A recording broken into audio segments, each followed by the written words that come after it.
गांव मोहनपुर। कच्चे रास्तों, धूल भरे पेड़ों और शांत सुबह के बीच एक लड़की थी, त्रिशा। छोटी सी, सीधी सादी, बड़ी बड़ी आंखें और चेहरे पर कुछ कह न पाने की आदत। वो इस गांव की बहू थी, राजीव की पत्नी। राजीव गांव के सबसे रसूखदार घर द्विवेदी हवेली का बेटा था। शादी हुए 2 साल हो चुके थे, लेकिन त्रिशा को कभी वो प्यार, वो इज्जत नहीं मिली जो एक पत्नी को मिलनी चाहिए। सास हर वक्त ताने मारती, नंद अपमान करती और राजीव, वो तो बस त्रिशा को एक जिम्मेदारी समझता था। त्रिशा सब कुछ सहती थी। वो सोचती थी शायद वक्त बदलेगा, शायद मेरा प्यार जीत जाएगा। लेकिन वक्त बदलने की बजाय एक ऐसी रात आई जिसने उसकी जिंदगी को ही छीन लिया। शादी की दूसरी सालगिरह की रात। राजीव देर से घर आया। कपड़े शराब से भीगे हुए थे। साथ में कुछ अजनबी लोग भी थे जो त्रिशा को नहीं जानती थी। वो चुप रही। राजीव ने सबके सामने चिल्लाया, ये औरत मेरे नाम की लाज नहीं रख पाई। बांझ है ये मेरे लायक नहीं है। त्रिशा के कान सुन्न हो गए। लेकिन उससे भी बड़ा झटका तब लगा जब अगले दिन पुलिस आई। त्रिशा पर चोरी और जहर देने का केस दर्ज हुआ। राजीव और उसके परिवार ने कहा, इसने हमारे खाने में जहर मिलाया था, संपत्ति के दस्तावेज चुराए हैं। त्रिशा को जेल भेज दिया गया। जेल की पहली रात थी। एक ठंडी अंधेरी कोठरी, बदबूदार कंबल, मच्छर और एक कोना जहां त्रिशा घुटनों में सिर छिपाए बैठी थी। आंखें खुली थीं, मगर अब उनमें आंसू नहीं थे। बस एक वाक्य गूंज रहा था, अब मैं वही बनूंगी जो इन्होंने डर के मारे कभी बनने नहीं दिया। अब त्रिशा नहीं, अब मैं अग्नि हूं। 2 दिन पहले वो शाम भी आम जैसी ही थी। त्रिशा रसोई में काम कर रही थी। राजीव पूरे दिन गायब था, जैसे अक्सर होता था। लेकिन उस शाम हवेली में कुछ अजीब खामोशी थी, जैसे कोई तूफान आने वाला हो। सास कमला देवी चुपचाप बैठी थी। नंदिनी, त्रिशा की नंद, मोबाइल पर किसी से फुसफुसा रही थी। सबकी नजरें बार बार त्रिशा पर जा रही थीं, जैसे वो कोई शिकार हो। रात 9 बजे राजीव आया, नशे में धुत। साथ में थे विक्रम और मोंटी, 2 बाहरी आदमी जिनके चेहरे पर शैतानियत झलक रही थी। राजीव ने त्रिशा को सोने का बहाना देकर कमरे में बंद कर दिया। बाहर क्या हुआ त्रिशा को कुछ पता नहीं था, लेकिन हवेली के अंदर नकली कागजात तैयार हो रहे थे।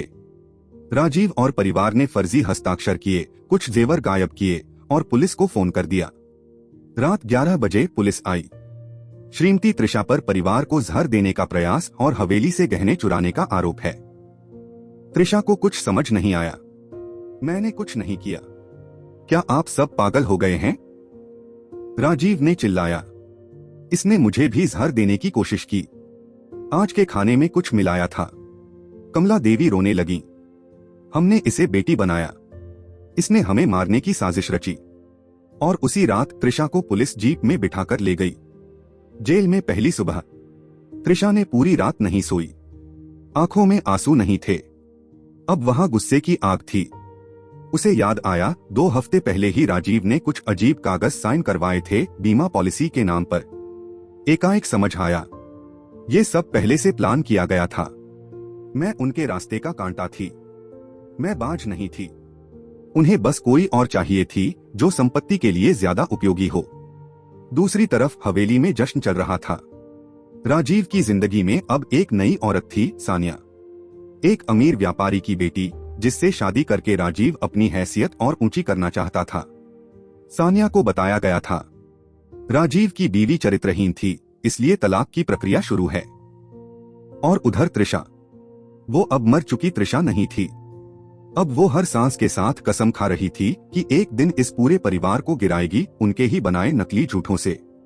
अब वो खेल शुरू होगा जिसमें तुमने मुझे मोहरा समझा था, पर इस बार मैं चाल चलूंगी और तुम गिरोगे एक एक करके। जेल की तीसरी रात। ठंडी दीवारें, सीलन भरा कमरा, बदबूदार बर्तन और चीखते कैदी।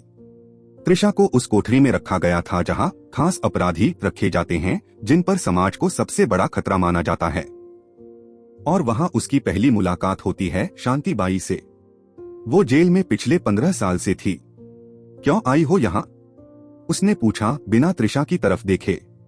त्रिशा चुप रही। शांति मुस्कुराई, मुझे पता है तुम उन औरतों में से हो जिन्हें ज़माने ने तोड़ा है पर मिटा नहीं पाया। धीरे धीरे त्रिशा और शांति के बीच बातचीत शुरू हुई। शांति ने त्रिशा से पूछा, तू कब तक खुद को बेगुनाह साबित करने की कोशिश करेगी? दुनिया को फर्क नहीं पड़ता तेरा सच क्या है, फर्क इस बात से पड़ेगा कि तू अब क्या करेगी। त्रिशा की आंखें भर आईं। मैं कुछ कर भी नहीं सकती, बाहर राजीव बहुत ताकतवर है। शांति बाई ने गहरी आवाज में कहा, सुन बेटी, डर वो होता है जो तुझे रोके, पर जब तू उसे अपना हथियार बना ले तो वही डर दूसरों के लिए मौत बन जाता है। अगले कुछ हफ्तों में शांति ने त्रिशा को सिखाया जेल में जिंदा रहना, लोगों की चालें समझना, शब्दों से लड़ाई जीतना और सब्र रखना पर चुप न रहना। त्रिशा ने कानूनी किताबें पढ़नी शुरू की। वो जेल की लाइब्रेरी में सबसे ज्यादा वक्त बिताने लगी। वो अब सजा काट रही कैदी नहीं थी, वो रणनीति सीख रही योद्धा थी। एक दिन त्रिशा को एक चिट्ठी मिली वकील से। राजीव ने अदालत में तुषार के नाम से तलाक के पेपर फाइल किए हैं, मानसिक उत्पीड़न का झूठा केस लगाकर। अब त्रिशा को समझ आया, राजीव सिर्फ जेल में फेंककर संतुष्ट नहीं था, वो चाहता था उसे पूरी तरह मिटाना, कानूनी रूप से भी।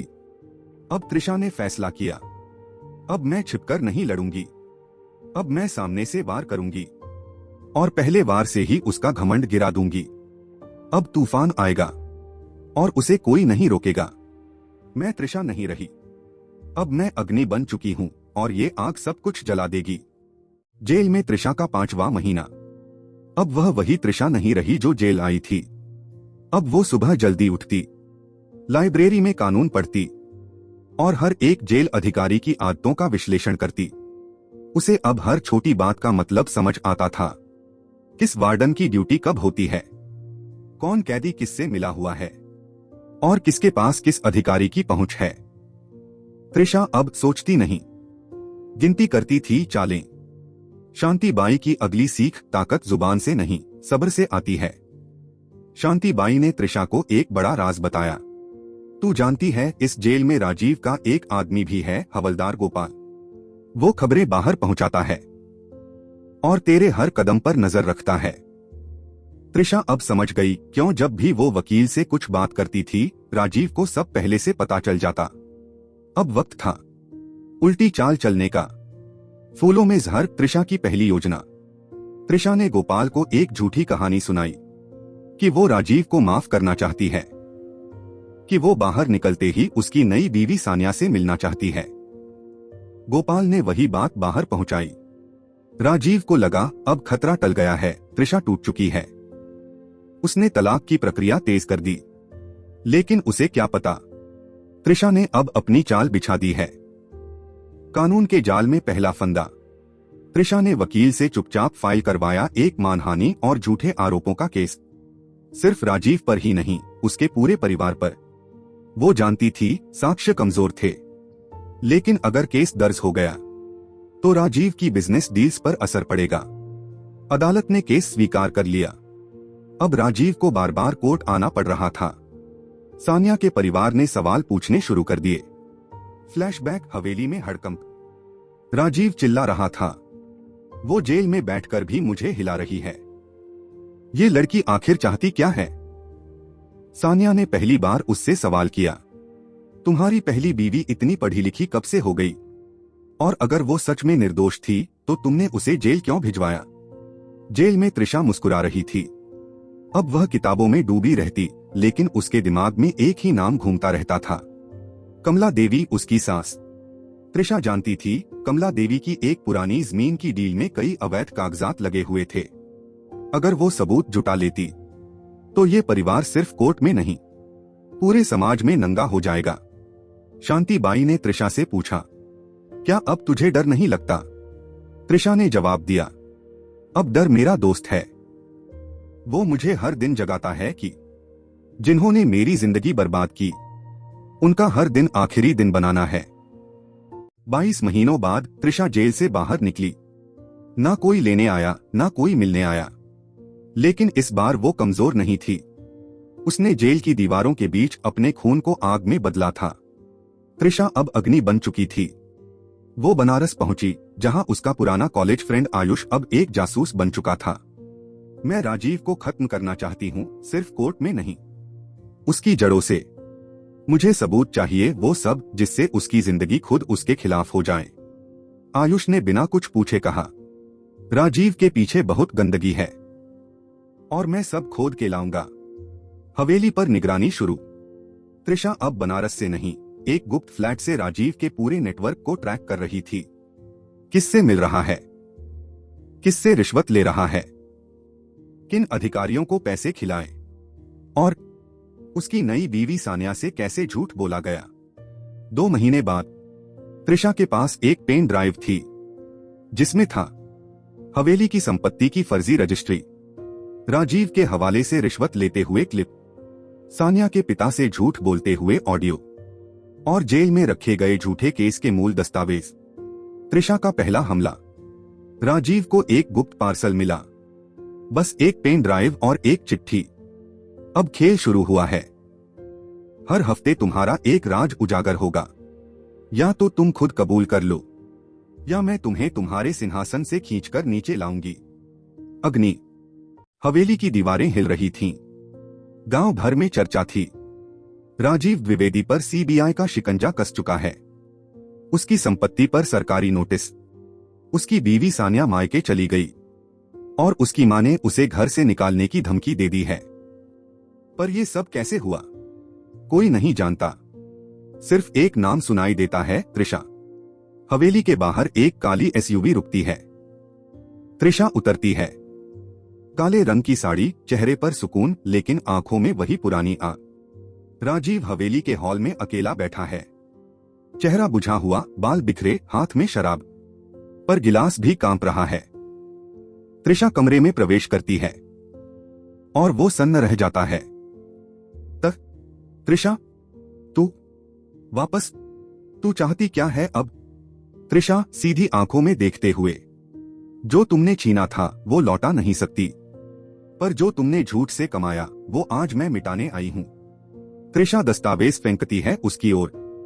हवेली के फर्जी रजिस्ट्रेशन पेपर, टैक्स चोरी का रिकॉर्ड, राजीव के स्टाफ से ली गई ऑडियो क्लिप, सानिया के पिताजी के नाम पर बेची गई जमीन की असली फाइलें। तभी दरवाजे पर सीबीआई की एंट्री होती है। राजीव खड़ा नहीं हो पाता। सीबीआई अधिकारी वारंट पढ़ते हैं। राजीव द्विवेदी, आप पर सरकारी संपत्ति हड़पने, टैक्स चोरी और साजिश रचने का आरोप है। आपको गिरफ्तार किया जाता है। राजीव को हथकड़ी में बाहर ले जाया जा रहा है। गांव के लोग देख रहे हैं। कभी जिनके सामने वो अकड़ता था, अब वो नजरें झुकाकर जा रहा है। अब सब शांत है। ये बदला नहीं था, ये सिर्फ हिसाब था। औरतें जब चुप रहती हैं तो लोग उन्हें कमजोर समझते हैं, पर जब वो किताब और क्रोध दोनों पढ़ लेती हैं तब वो कानून भी बनती हैं, और आग भी। वीडियो अच्छा लगा हो तो एक लाइक तो बनता है। और हाँ, ऐसे ही और रोचक वीडियो के लिए चैनल को सब्सक्राइब जरूर करिए। मिलते हैं अगले वीडियो में। धन्यवाद।